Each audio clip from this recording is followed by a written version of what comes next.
Morning student, future IAS academy way to success में एक बार आपका फिर से स्वागत है। मित्रों, विगत कक्षा में हम लोगों ने ऋग्वैदिक आर्यों के क्षेत्रफल के बारे में चर्चा की थी और आज गर्मी के इस प्रचंड मौसम में आप लोग भी गर्मी का पूरा एंजॉय ले रहे होंगे, पूरा आनंद ले रहे होंगे।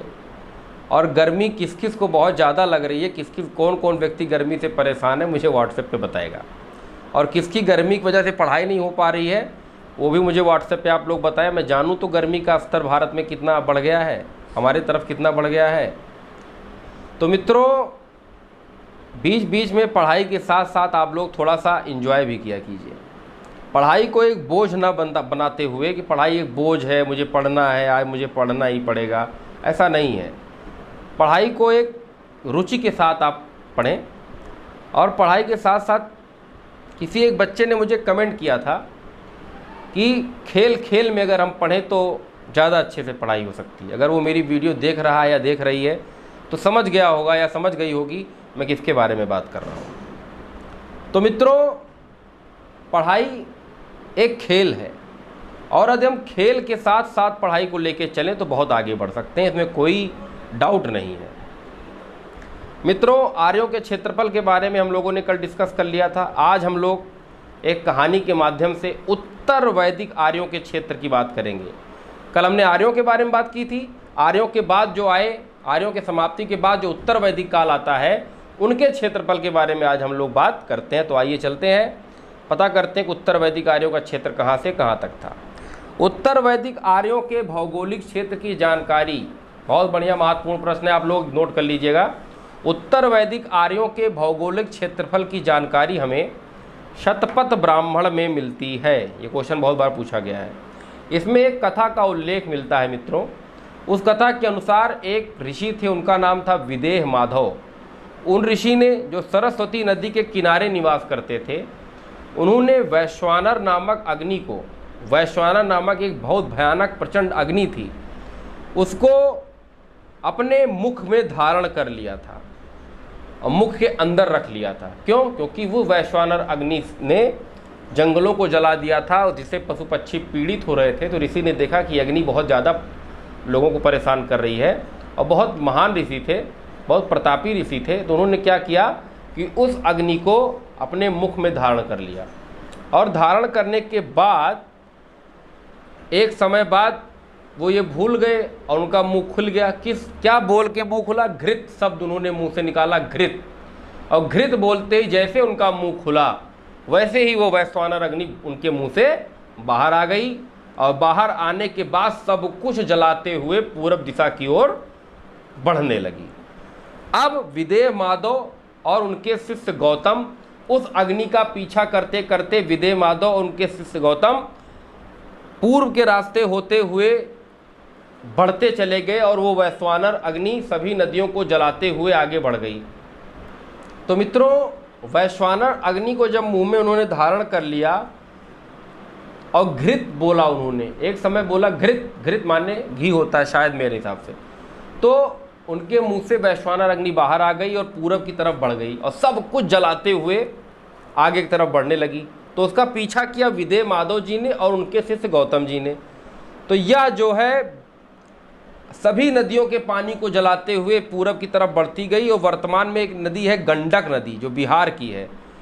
ये वैश्वानर आग उस नदी को नहीं जला पाई और वहाँ पर जाकर ये आग शांत हो गई।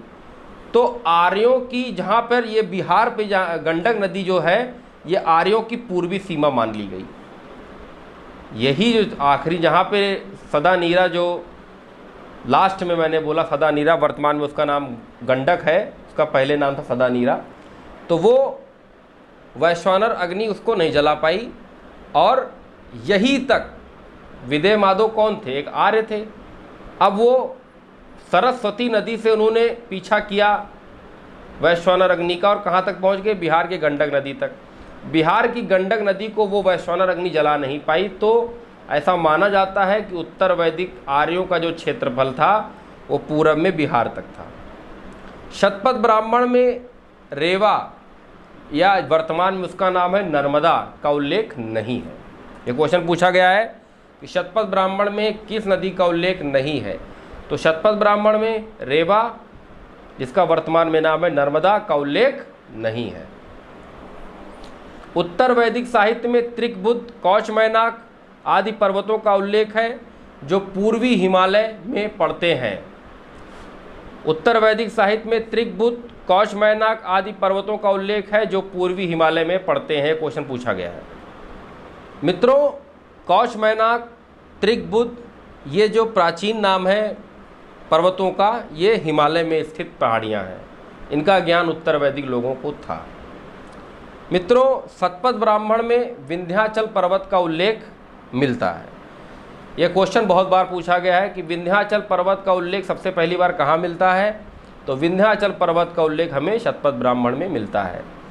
मनुस्मृति में हमें वैदिक आर्यों के क्षेत्र के बारे में जानकारी मिलती है। क्वेश्चन पूछा गया है कि वैदिक आर्यों के क्षेत्र के बारे में जानकारी किस पुस्तक में मिलती है, तो आप लोग लगाएंगे मनुस्मृति में उत्तर वैदिक आर्यों के क्षेत्रफल की बारे में जानकारी मिलती है। जैसे सरस्वती व दृष्टि के बीच का क्षेत्र ब्रह्मवर्त, ऋग्वैदिक आर्यों ने ब्रह्मवर्त से आगे बढ़कर गंगा, यमुना, दोआब तथा उसके निकट के क्षेत्र पर अपना अधिकार कर लिया। तब हमें उस क्षेत्र को नाम दिया ब्रह्मर्षि देश। गंगा, यमुना और दोआब, गंगा, यमुना, दोआब का मतलब होता है गंगा, यमुना और उसके बगल जो ज़मीनें होती हैं, उससे जुड़े जो लोग होते हैं, जो सतह होती है, उसको दोआब बोलते हैं। गंगा यमुना के बगल स्थित गंगा यमुना के निकट स्थित जो सतह होती है उसको बोलते हैं गंगा और यमुना का दोआब। उसके बीच का क्षेत्र, इधर गंगा हो, इधर यमुना हो, बीच में दोआब क्षेत्र हो, जहाँ पे कृषि, एग्रीकल्चर किया जा सके। ऋग्वैदिक क्षेत्र आर्यों को इसके बारे में जानकारी थी और गंगा, यमुना, दोआब के क्षेत्र को उन्होंने नाम दिया ब्रह्मर्षि देश। क्वेश्चन पूछा गया है कि ऋग्वैदिक आर्यों ने गंगा और यमुना के क्षेत्र को क्या नाम दिया, तो ब्रह्मर्षि देश। भारत का एक और नाम है ब्रह्मर्षि देश, आप जान लीजिए। किसने दिया था? आर्यों ने दिया था। इसके बाद आर्यों ने हिमालय तथा विंध्याचल के मध्य के क्षेत्र पर अधिकार करके इसका नाम रखा मध्य देश। आर्यों ने हिमालय और विंध्याचल के बीच पर अधिकार कर लिया, हिमालय और विंध्याचल के बीच के क्षेत्र पर अधिकार कर लिया और इसका नाम रख दिया मध्य देश। तो भारत का एक और नाम निकल के आता है मध्य देश। कालांतर में आर्यों ने बिहार, बंगाल के दक्षिणी पूर्व के क्षेत्र पर भी अधिकार कर लिया और संपूर्ण उत्तरी भारत उनके अधिकार में आ गया, जिसका नाम उन्होंने रखा आर्यावर्त। आर्यावर्त बहुत प्राचीन नाम है मित्रों। ये दक्षिणी पूर्वी के क्षेत्र पर अधिकार किया, बिहार, बंगाल, जितना भी उत्तर का क्षेत्र है, इसको आर्यों ने नाम दिया आर्यावर्त। वस्तुतः आर्यावर्त वैदिक युग के बाद भी प्रचलित रहा।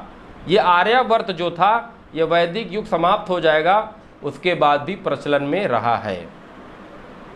मित्रों, आपको दो चीज़ों की जानकारी बहुत अच्छे से हो गई, एक ऋग्वैदिक आर्यों के क्षेत्रफल की जानकारी और दूसरी उत्तर वैदिक आर्यों के क्षेत्रफल की जानकारी। अब कल की क्लास में हम बात करेंगे ऋग्वेद पर, क्योंकि ऋग्वेद सबसे प्राचीनतम ग्रंथ है और ऋग्वेद से बहुत सारे प्रश्न पूछे जाते हैं हर एग्जाम में। तो मित्रों, चलते चलते आपसे दो शब्द आज मैं बात करना चाहता हूँ।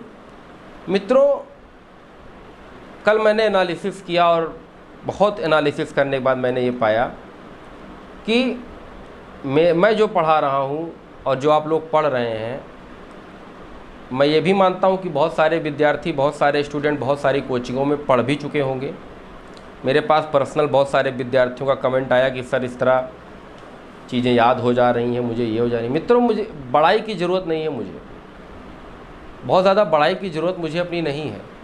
मुझे ज़रूरत है कि आप लोग अगर फ्यूचर IAS एकेडमी से जुड़े हुए हैं तो हमारे जो प्रश्न मैंने आपको दिया है उसका उत्तर हमको दीजिए, तब हम मानेंगे कि आप फ्यूचर IAS एकेडमी के टीम के साथ जुड़े हैं। मैं लखनऊ में जब पढ़ाता था तो हमारे लखनऊ के जितने पढ़ाए हुए बच्चे हैं उनमें से आज बहुत सारे बच्चे SI हैं, दो या तीन बच्चे PCS क्वालिफाई कर चुके हैं, एक दो बच्चे केंद्रीय विद्यालय में हैं और एक दो लड़कियां हैं जो सॉफ्टवेयर से MTech कर रही थी, मौके पे SSC क्वालिफाई कर लिया है उन लोगों ने, उनको बहुत बहुत बधाई। ये वही बच्चे हैं जो सेलेक्ट हैं और जो ज़्यादा प्रश्नों का उत्तर दे रहे हैं, वे मेरे वही बच्चे हैं जो कहीं ना कहीं सेलेक्ट है, वही मेरी वीडियो को देखते हैं और वही मेरी वीडियो पर सबसे ज़्यादा कमेंट करते हैं। तो ऐसा क्या है मित्रों, आप लोग क्यों नहीं कर रहे हैं? आप लोग प्रश्नों का उत्तर देंगे तो इसका लाभ मुझे नहीं होने वाला है। मैं तो एक पढ़ा रहा हूँ, मैं तो पढ़ा के आगे चला जाऊँगा। तो मित्रों, मेरा मानना ये है कि मैं इतनी गर्मी में, इस तपती हुई गर्मी में आपकी क्लास कर रहा हूँ, कंटिन्यू कर रहा हूँ, पढ़ा रहा हूँ। तो मित्रों, इनपुट तो मैं दे रहा हूँ, उसका आउटपुट भी मुझे मिलना चाहिए या नहीं मिलना चाहिए? आप बताइए, मुझे मिलना चाहिए कि नहीं मिलना चाहिए? आप लोग सोचिए, मुझे इसका आउटपुट मिलना चाहिए कि नहीं मिलना चाहिए? मिलना चाहिए या नहीं मिलना चाहिए, कमेंट में बताइएगा। और जो प्रश्न मैं दे रहा हूँ वो आप मुझ तक पहुँचाइए। आज का प्रश्न आप इसी बात पर नोट कर लीजिए। ऋग्वैदिक आर्यों के क्षेत्रफल के बारे में उल्लेख करें, पहला प्रश्न। दूसरा, उत्तर वैदिक आर्यों के क्षेत्रफल के बारे में उल्लेख करें। यदि आप इन दोनों प्रश्नों के बारे में लिखेंगे, वीडियो को पॉज कर करके देखे होंगे, नोट्स बनाए होंगे, तो यकीनन आप इस वीडियो के इस प्रश्न पर आप जरूर लिख लेंगे और लिखकर मेरे व्हाट्सएप पे ज़्यादा से ज़्यादा सेंड करें। और मैंने जाते आते आपसे कहा था कि ये फ्यूचर आईएएस एकेडमी फैमिली है और यदि प्रत्येक विद्यार्थी 5-5 व्यक्तियों को भी जोड़ता है तो 25 विद्यार्थी मेरे से रोज़ जुड़ जाते हैं। तो ये काम अब आपका है और आपको इसको फैलाना है, आपको इसको वायरल करना है, आपको लोगों तक इसको पहुंचाना है, जन जन तक पहुंचाना है, अपने मित्रों तक पहुंचाना है, अपने सहपाठियों तक पहुंचाना है, अपने सहयोगियों तक पहुंचाना है, अपने कंपटीटर तक पहुंचाना है। बहुत मज़ा आने वाला है जब बहुत बड़ी संख्या में एक टीम बन जाएगी, तो लोगों के विचार निकल के सामने आएंगे। तो मित्रों, आपकी सफलता के लिए एक बार फिर से मैं कामना कर रहा हूँ कि आप लोग जिस भी एग्ज़ाम में लगे हुए हैं, बेस्ट ऑफ लक मेरी तरफ से, आप उसके लिए आगे बढ़ते रहें। और कल के अंक में हम बात करेंगे ऋग्वेद के बारे में। कल की क्लास ऋग्वेद के बारे में होगी और हर क्लास को मैं एक लिंक करके चल रहा हूँ कि आप लोग लिखते जाइए और हर एक क्लास आपके लिए इम्पॉर्टेंट है मित्रों, इतना आप जान लीजिए। इस गर्मी में पसीना चू रहा है, कुछ भी हो रहा है, लेकिन तब भी मैं क्लास कर रहा हूँ, क्लास बना रहा हूँ, क्योंकि आप लोग का समय ना खराब हो। आप लोग रोज़ मेरे वीडियो का इंतज़ार करते हैं, तो हर दिन आप पढ़ाई अच्छे से कर पाएँ और ज़्यादा से ज़्यादा आगे बढ़ पाएँ, इसलिए मैं बैठ के गर्मी में भी आपको पढ़ाने का पूरा भरसक प्रयास कर रहा हूँ। तो मित्रों, अधिक से अधिक शेयर करिए, अधिक से अधिक सब्सक्राइब करिए और ज़्यादा से ज़्यादा कमेंट करिए और लाइक ज़्यादा करिए। बहुत बहुत धन्यवाद।